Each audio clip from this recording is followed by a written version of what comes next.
Hello friends, my name is Mohammad Salman and welcome to my channel Bio की पाठशाला and today we will discuss about the resting membrane potential versus action membrane potential। ये जो topic है वो nervous system का एक topic है और इसमें हम आज डिस्कस करेंगे कि रेस्टिंग मेम्ब्रेन पोटेंशियल्स क्या होता है और एक्शंस मेम्ब्रेन पोटेंशियल क्या होता है। ठीक है, सबसे पहले हम डिस्कस कर ले रहे हैं कि रेस्टिंग मेम्ब्रेन पोटेंशियल देखिए क्या होता है। सबसे पहले देखिए क्या होता है रेस्टिंग मेम्ब्रेन पोटेंशियल में।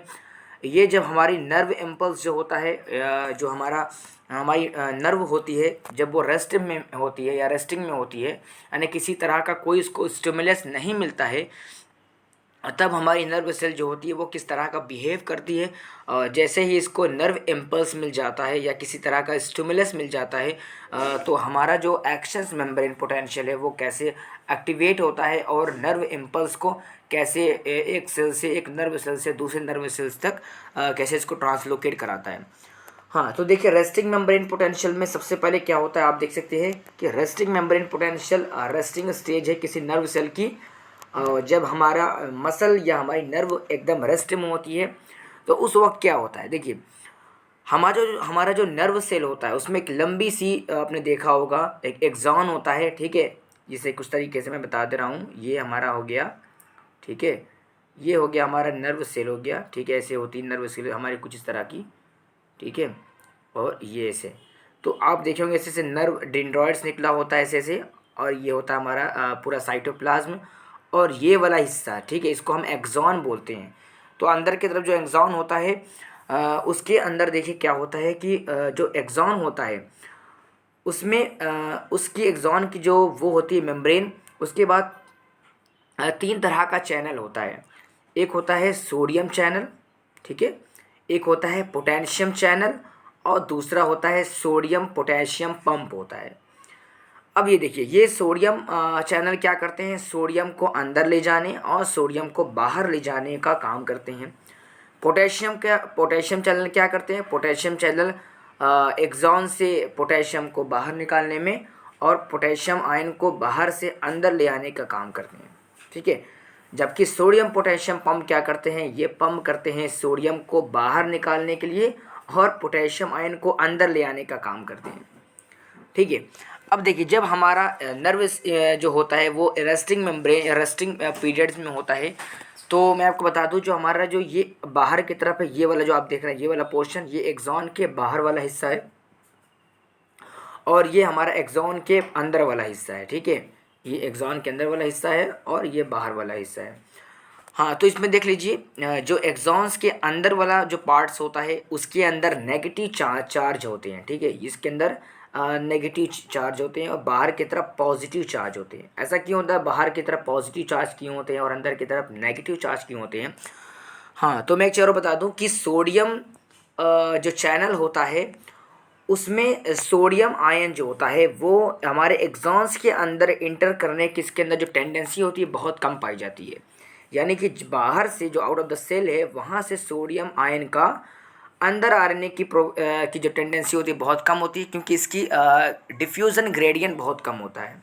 ठीक है, जबकि पोटेशियम आयन जो होता है वो क्या होता है कि बाहर से अंदर आने की प्रवृत्ति इसकी बहुत अच्छी होती है और अंदर से बाहर जाने की भी प्रवृत्ति इसकी टेंडेंसी बहुत अच्छी होती है। ठीक है, हाँ, तो अब ये देख लीजिए कि सोडियम आयन अंदर नहीं आ पाता है जल्दी और पोटेशियम आयन बहुत तेज़ी के साथ बाहर चले जाते हैं।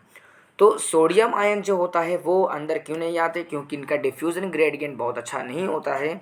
ठीक है, क्योंकि डिफ्यूज़न ग्रेडियंट हमसे क्या कहता है कि सोडियम आयन अंदर नहीं आ सकते हैं और बहुत कम आ सकते हैं और पोटेशियम आयन बहुत बाहर जा सकते हैं। ठीक है, एक चीज़ और मैं बता दूं कि इन साइड ऑफ द सेल, यानी कि जो हमारी सेल होती है उसके अंदर पोटेशियम आयन ज़्यादा प्रेजेंट होते हैं और जो आउट ऑफ द सेल होता है उसके अंदर सोडियम आयन बहुत ज़्यादा प्रेजेंट होते हैं। यानी कि inside of the cell potassium ion ज़्यादा होता है और out of the cell sodium ion ज़्यादा होता है। ठीक है, अब देखिए अगर सोचिए कि हमारा सोडियम आयन बहुत ही कम अंदर आया हुआ है लेकिन पोटेशियम आयन बहुत ज़्यादा बाहर जा रहा है, तो यानी कहने का मतलब ये कि बाहर की तरफ जाहिर सी बात है कि प्लस चार्जेज बढ़ जाएंगे, क्योंकि कम आ भी रहा है सोडियम आयन, पोटेशियम बाहर भी जा रहा है, तो इसमें क्या होगा कि बाहर की तरफ पॉजिटिव आयन क्रिएट हो जाएंगे। अब अंदर की तरफ देखिए पॉजिटिव आयन कम होने के कारण इसमें नेगेटिव चार्ज इंक्रीज कर जाता है। अब ये देखिए नेगेटिव चार्ज क्या है। नेगेटिव चार्ज क्या होता है कि फॉस्फेट के जो आयंस होते हैं या प्रोटीन्स के जो मॉलिक्यूल होते हैं वो नेगेटिव आयन को शो करते हैं, नेगेटिव चार्ज को शो करते हैं। इसीलिए अंदर की तरफ जो है एक नेगेटिव चार्जेस क्रिएट हो जाता है और बाहर की तरफ पॉजिटिव आयन क्रिएट हो जाता है। ठीक है, अब इसकी वजह से हम ये जानते हैं कि पॉजिटिव आयन और नेगेटिव आयन जब एक दूसरे के साथ अलग अलग होते हैं तो एक दूसरे क्या होते हैं, अट्रैक्ट होते हैं, एक दूसरे की ओर आकर्षित होते हैं। तो इसकी वजह से यहाँ पर एक पोटेंशियल जनरेट होता है। इस पोटेंशियल को हम रेस्टिंग मेम्ब्रेन पोटेंशियल कहते हैं। ठीक है, क्या कहते हैं इसको, रेस्टिंग मेम्ब्रेन पोटेंशियल कहते हैं। और यह रेस्टिंग मेम्ब्रेन पोटेंशियल कितना होता है, -70 मिली वोल्ट होता है। ठीक है, -70 मिली वोल्ट होता है, जो कि अंदर की तरफ एक नेगेटिव आयंस बनने से होता है, बाहर की तरफ पॉजिटिव आयन बनने से होता है। इस स्टेट को हम पोलराइज्ड स्टेट भी कहते हैं, इसको हम पोलराइजेशन भी कहते हैं। चलो मैं लिख भी दे रहा हूँ, पोलराइज्ड स्टेट। हाँ, अब देखिए क्या होता है कि अब अगर सोडियम और पोटेशियम, हाँ इस बता दूँ, इस सोडियम आयन और पोटेशियम आयन के अलावा भी एक और पंप होता है जो कि सोडियम को बाहर की ओर भेजता है और पोटेशियम को अंदर की ओर भेजता है।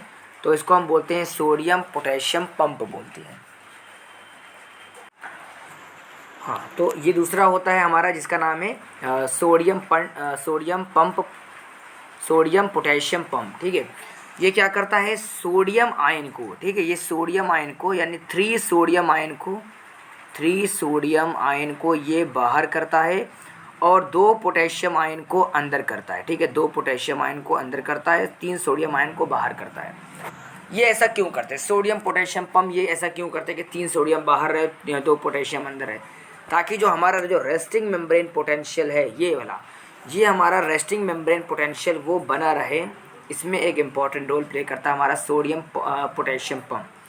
जाहिर सी बात है, जब 3 सोडियम आयन बाहर की तरफ जाएंगे तो हमारा जाहिर सी बात है सोडियम आयन ज़्यादा जा रहे हैं यानी पॉजिटिव चार्ज ज़्यादा होंगे। 2 पोटेशियम आयन अंदर की ओर जा रहे हैं यानी कम जा रहे हैं, तो जाहिर सी बात है इसमें हमारा नेगेटिव चार्ज पहले से मौजूद है। तो इसके कारण क्या होता है कि हमारा रेस्टिंग मेम्ब्रेन पोटेंशियल जो है वो बना होता है। यानी सोडियम पोटेशियम का सबसे मेन फंक्शन होता है कि वो रेस्टिंग मेम्ब्रेन पोटेंशियल को बनाए रखने में एक इम्पॉर्टेंट रोल प्ले करता है। अब देखिए दूसरा हमारा है एक्शंस मेम्ब्रेन पोटेंशियल। दूसरा है हमारा एक्शंस मेम्ब्रेन पोटेंशियल। देखिए एक्शन मेम्ब्रेन पोटेंशियल क्या होता है। एक्शंस मेम्ब्रेन पोटेंशियल में देखिए क्या होता है कि सोडियम, अगर हम देखें कि sodium ion and potassium ion की परमेबिलिटी को, यानी अंदर और बाहर जाने की जो परमेबिलिटी है, इसके अंदर हम चेंजेस कर दें या इसके अंदर हम बदलाव कर दें।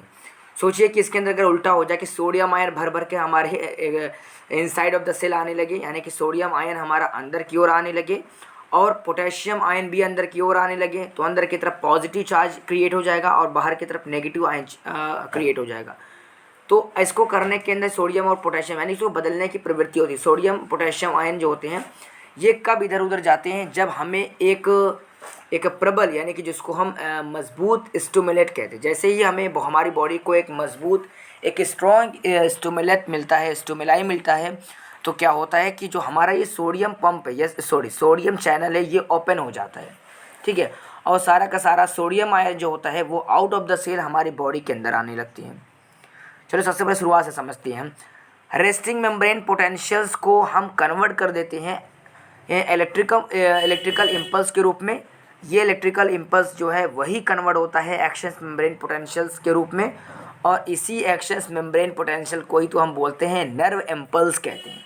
यानी कि रेस्टिंग मेम्ब्रेन पोटेंशियल्स को एक्शंस मेम्ब्रेन पोटेंशियल्स के अंदर कन्वर्ट कर दिया जाता है और यही एक्शन मेम्ब्रेन पोटेंशियल को हम नर्व इम्पल्स कहते हैं। चलिए मैं यहाँ पे लिख भी दे रहा हूँ, नर्व इम्पल्स। ठीक है, तो रेस्टिंग मेम्ब्रेन पोटेंशियल को एक्शन मेम्ब्रेन पोटेंशियल के अंदर कन्वर्ट कर दिया जाता है और इसी एक्शन मेम्ब्रेन पोटेंशियल को हम नर्व इम्पल्स कहते हैं। अब देखिए नर्व इम्पल्स में क्या होता है कि जैसे ही हमारे नर्व को एक स्ट्रॉन्ग स्टिमुलाई मिलता है, स्टिमुलाई मतलब होता है टच होना, टच, या हम देख सकते हैं हीट दे सकते हैं, हीट या प्रेशर देते हैं अपनी बॉडी को, तो क्या होता है कि हमारा जो सोडियम चैनल है वो ओपन हो जाता है और तेज़ी के साथ हमारा सोडियम आयन अंदर की ओर आने लगते हैं। ठीक है, तो इसमें ढेर सारे सोडियम आयन जो हैं वो बनने लगते हैं। ठीक है, ये देखिए सोडियम आयन अंदर की ओर आने लगते हैं, और सोडियम आयन अंदर आने लगते हैं तो अंदर की तरफ एक पॉजिटिव चार्ज बन जाता है। और एक चीज़ और बता दूं कि ये पोटेशियम जो चैनल होता है ये बंद हो जाता है, यानी जो बाहर जा रहा है अब ये बाहर नहीं जा पाता है।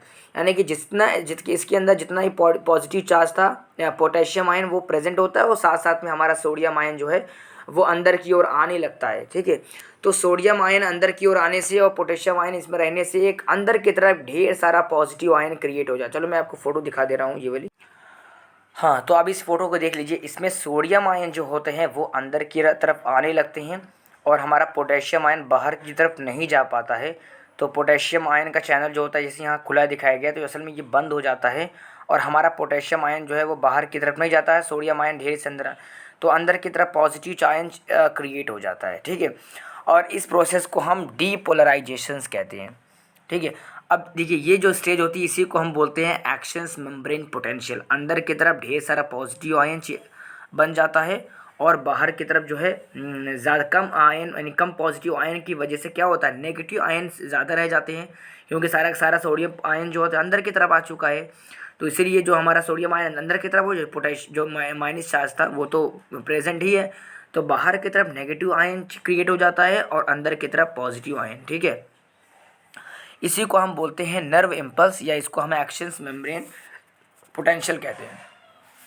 अब देखिए, अगर हमारा जो स्टिमुलाई बहुत ज़्यादा कमज़ोर या वीक है, तो हम ये देखते हैं कि जो हमारा -70 मिली वोल्ट, ठीक है, ये हमारा जो पोटेंशियल जनरेट हुआ था वो घट करके -50 मिली वोल्ट, हाँ, अगर ये हो जाता है। लेकिन अगर हमारा जो स्टिमुलाई है, या कह सकते हैं कि जो हमारा नर्व स्टिमुलाई है बहुत ज़्यादा जो है स्ट्रॉन्ग है, तो क्या होता है कि ये घट के कर 35 पॉजिटिव 35, ठीक है, पॉजिटिव 35 मिली वोल्ट क्रिएट हो जाता है। यानी अंदर की तरफ एक पॉजिटिव आयन क्रिएट होने से इलेक्ट्रिकल जनरेट हो जाती है।